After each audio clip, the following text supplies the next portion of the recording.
Mo botselong o ska ba tsamaya wa iphitlhela o kgera dintwa tse o sa di itseng. O ska ba tsamaya iphitlhela o tlhoya batho mme o sa ba dira sepe, hela ka lebaka la gore boyfriend e tlhoile motho le wena wa motlhoya, hela ka lebaka la gore girlfriend e tlhoile motho, mama o tlhoile motho le wena ga o se tlhole o buisana le batho bao. Ngwana batho tla ka go bolelele ke gore kere Motswana a re phologolo e thamotelele e itewa ke lerumo sa le lebagana.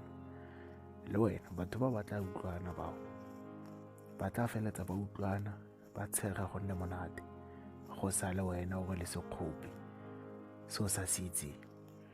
Yaanong tla ka go bolelela, kgaogana le go reka dikgopi tse o sa di itseng, kgaogana le go reka letlhoyo le o sa le itseng. Hela ka go mama gago o tlhoile moagisane ha a buisane le moagisane le wena ga o sa tlhole o buisana le moagisane. Hela ka gore boyfriend o tlile kwa tswang teng a tla tlhoile mongwe le wena o sa tlhole o buisana le motho.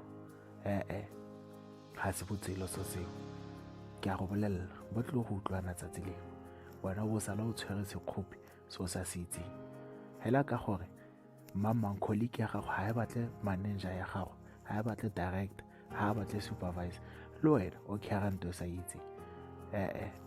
Ga se botshelo seo. Simolola go tlogela dilo tse o sa di itseng, simolola go sa kgera dilo tsa batho, tshela botshelo ba gago sentle hela monate bontle. Ke a go leboga.